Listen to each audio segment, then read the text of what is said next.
Hey guys, I'm standing in front of my system here, as you can see, to kind of talk about the I Am Not an Audiophile series.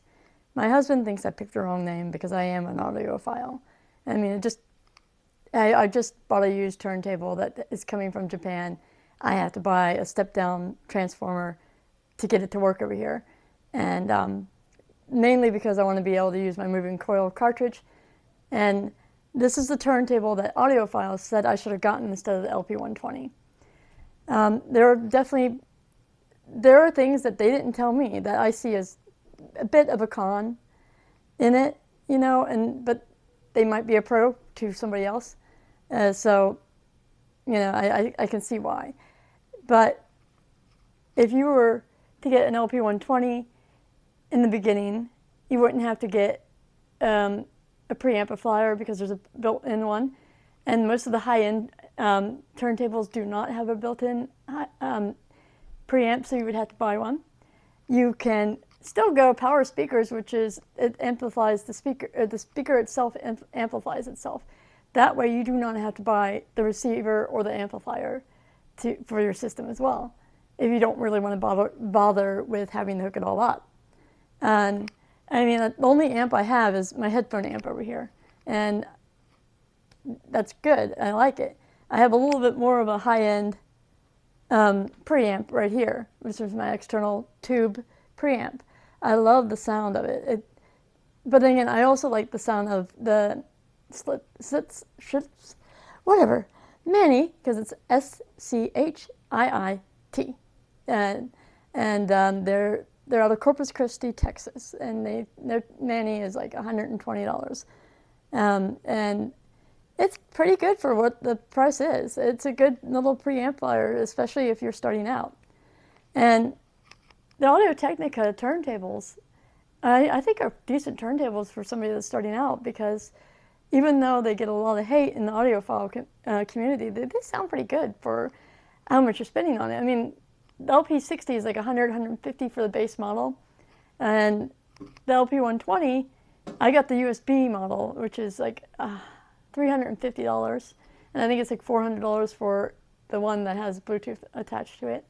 But I kind of felt that defeated the purpose of analog records by going with Bluetooth, and they were trying to get away from Bluetooth here. But these speakers, I could not afford the amp that they have in them, basically, because they've got two amplifiers in them. So with them being dual amplified, one takes care of the treble, one takes care of the bass, which is high and low frequencies. So that means that the amp's not working as hard as a single amp would do. I also have a subwoofer, which honestly, these speakers, for them to shine, I feel like you have to get a subwoofer. But these speakers and clip speakers in general are always on sale, always going on sale. You can find them cheaply. Don't try to pay full price for these guys. You can find them on sale, especially if you're working on a tight budget. And everything I have in my setup is pretty much below $500. And the things that, if you bought them new or if you bought them not on sale, would be $1,000 plus, I got for a really good deal. I got much lower than that. I pretty much got the speakers for half the price that they're normally sold at. And my styluses, I've got a moving coil one, which is usually like $600, but I paid like a third for it, almost a third. I think the only item in my setup that's over $500 that I paid full price for is the CD player. But that's another story in itself. We will talk about that later. But basically, every video I'm going to put up, I'm going to go through my setup and talk about each separate part of it as we go. And I hope that because of doing that, you'll subscribe, hit that notification thing, especially so you will know when I put the next video out. And I will try to get a video out over the next 2 weeks, but I don't know because of back to school. And I will definitely try to script out the videos for the I Am Not an Audiophile. and not feel so rushed doing them.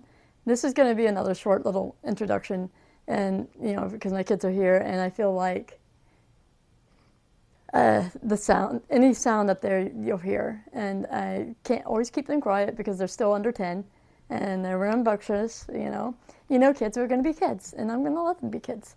So I will hopefully see you in a week, if not 2 weeks, when I have more time alone at home, and I will hopefully be able to use my fancy camera next time I record a video, and I'll have, and to be honest with you, if I cut a video out over the next 2 weeks, it'll be more like, this is my top 5 albums of people that people haven't heard of, kind of thing.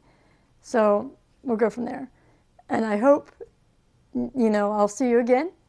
I hope that you'll find me entertaining. I hope you feel like you could be a part of a community once we get a community going, if we get a community going. Like I said in my introduction, I'm not making this channel to go viral. I'm making this channel just for fun, and be a part of a community that I may or may not have been involved in if I hadn't started the channel in the first place. And so I hope everyone has a great week, and if you have kids going into school, I hope they have a great first day of school, and I hope whatever videos I put out over the next 6 months you'll find entertaining. And bye. I hope to see you next week. If not, I'll see you in 2.